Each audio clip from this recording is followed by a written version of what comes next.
Welcome to my second screencast.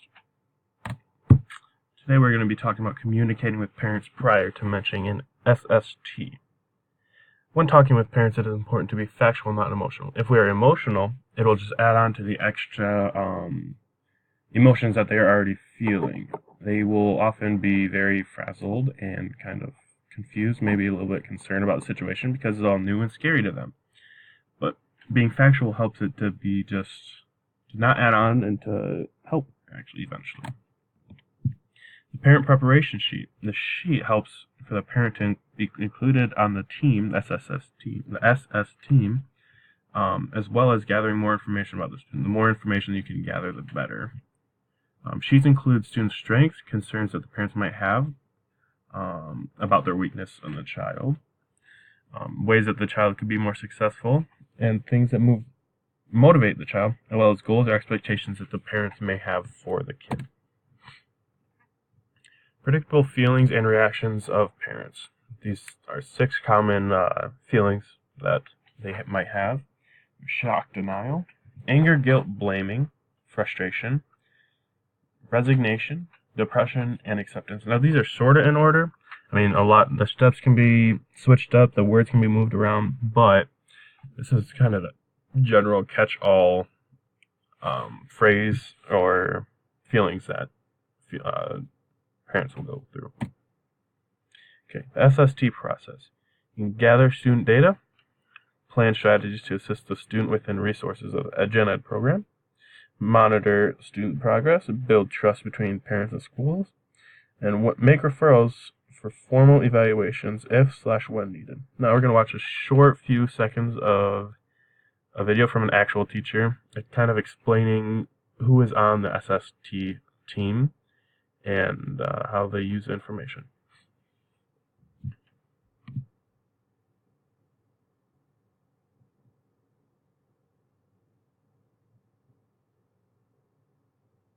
Before the meeting, we do research so that when we come to the meeting, we come with some ideas. We share ideas, we do brainstorming.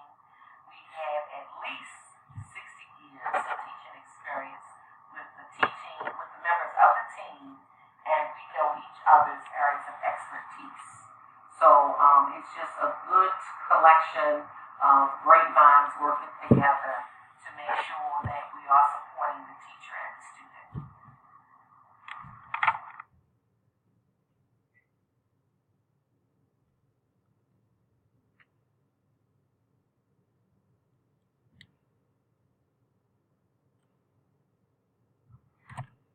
Alright, that's all we're going to watch of that. So I gave a short little explanation of what goes into that process. SST Sample Summary Sheet. So the SST Summary Sheet lays out information that has been gathered and sets up a plan. It includes students' weaknesses, strengths, and all of the data that was collected from the process prior. It includes the modifications that the student will receive, as well as the concerns that are had for the student by the teacher and the parents, and anyone else. They come up with strategies and prioritize them into actions, and then they also decide who will be responsible for carrying out these actions in the timeline for this. And there's a good example on the left. Digital accommodations. Digital accommodations can benefit students if they respond well to computer instruction. If you have a kid that's very tech savvy and loves to be on computers, this is great for them. Immediate reward is offered through this type of accommodation, and there are many different kinds of digital accommodations, such as using computer games, recordings, lectures, typing up their notes, voice recognition software, and it takes software to take notes or type papers, as well as digital readers. Sensory accommodations. So we have a few examples on the screens. This kind of brings in a physical aspect into the classroom that really helps students focus and can accommodate for students. So it can be added by, so this part can be added by occupational therapists. There are many variety of accommodations. The one I like most is, for physical wise at least, is the flexible seatings and the sensory feedback mats. Those are really cool. So Public Law 94-141. As we all know, this is the first special education law, and it described that students should be held in a least restrictive environment. Provides each handicapped kids ages 3 to 21 and then 26 in Michigan. Assessments are used to determine whether the least restrictive environment means for each student. And all of these things down here are covered underneath the LRE part of the law. This is a short video explaining further.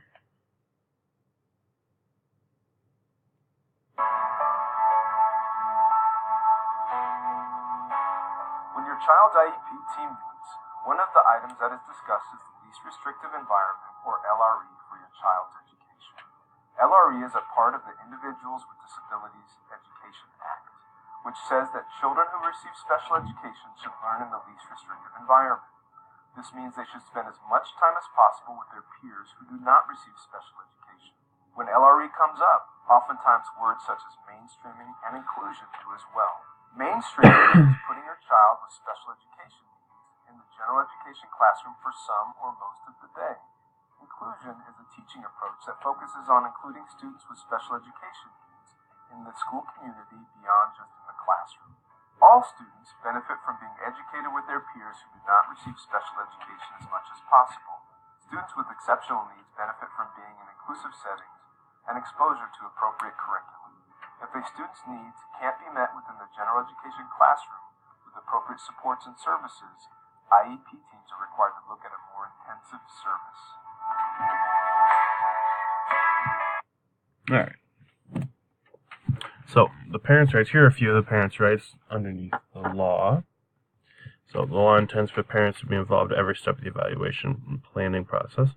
They must also be kept informed by their child's progress. So, a parent must be given a copy of their rights, which include children's records are to be kept confidential. They may review and inspect records. They can release records if they obtain permission from the student or from the school in writing. They can request an assessment of their child, then request an immediate one if they do not agree with the district's independent one.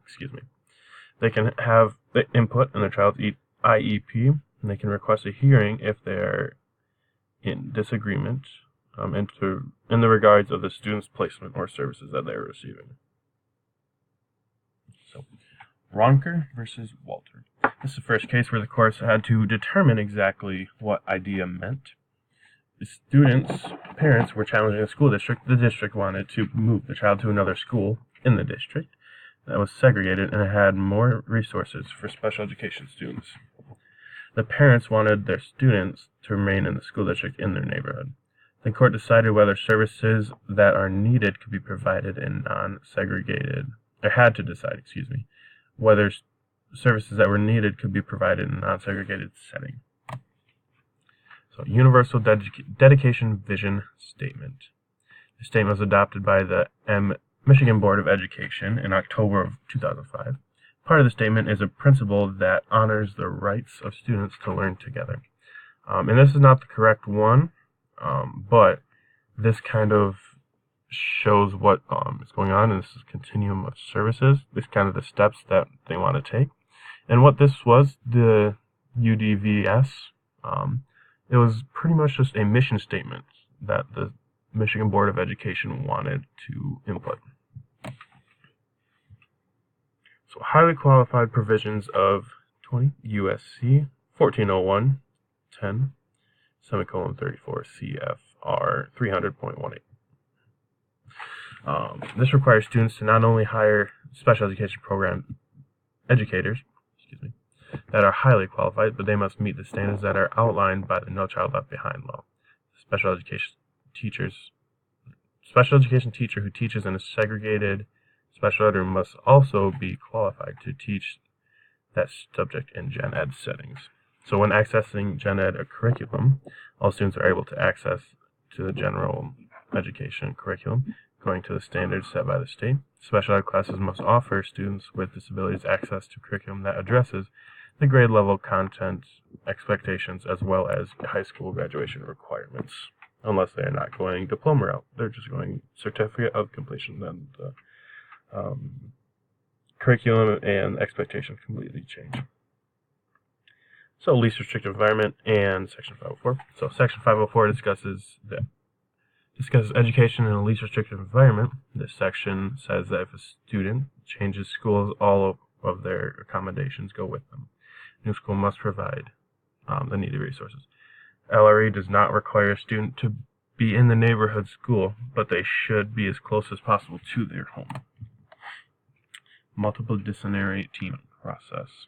This includes school psychologists, classroom teacher, special education specialist, a school district nurse, parents, a school administrator, and sometimes speech therapists, so occupational therapist or physical therapist, and a social worker.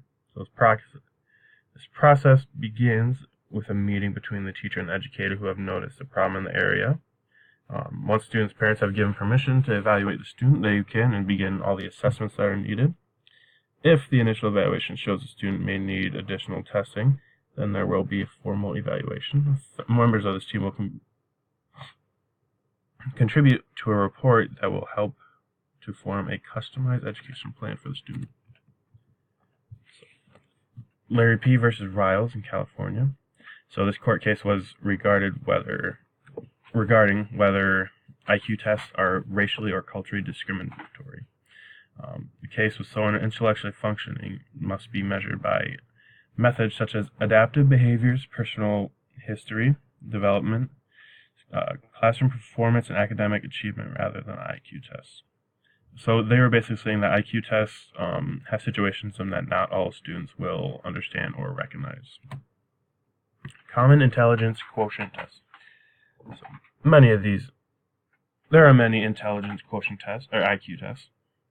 To select which one you should use, you should consider the age of the student, or the individual being tested, as well as selecting the one that is free of cultural bias.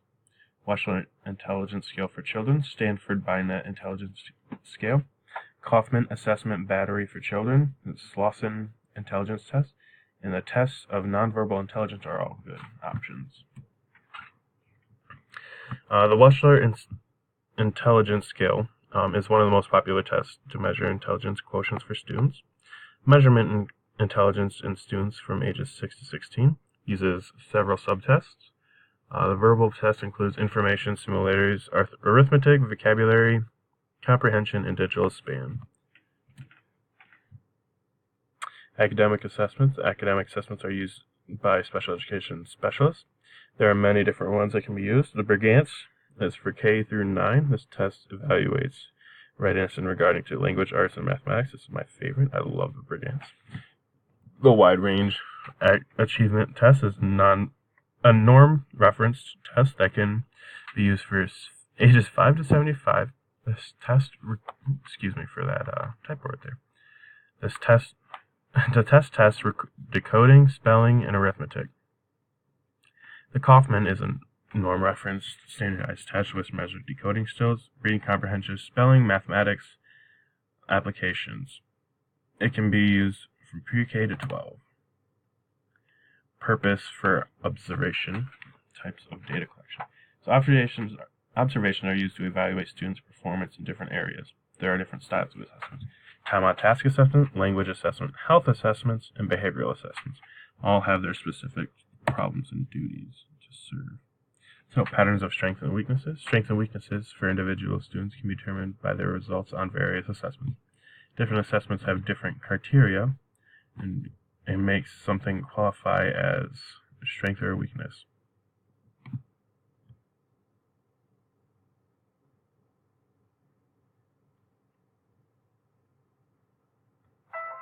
According to Einstein, you are a genius. And him, and her, and, well, all of them. Einstein said, everyone is a genius, but if you judge a fish by its ability to climb a tree, it'll go through its whole life believing that it is stupid. We're all born great at something, but as we grow up, we find out all the things we're not so good at. So we spend our life feeling bad about those things, working on our weaknesses, while we take our strengths for granted. But wait, how about him? And her? And them? They focused on one thing they were great at. They went from ordinary to extraordinary. And you can too. Your winning formula is someone else's losing formula. You have a natural way to learn, to lead, to live, to love.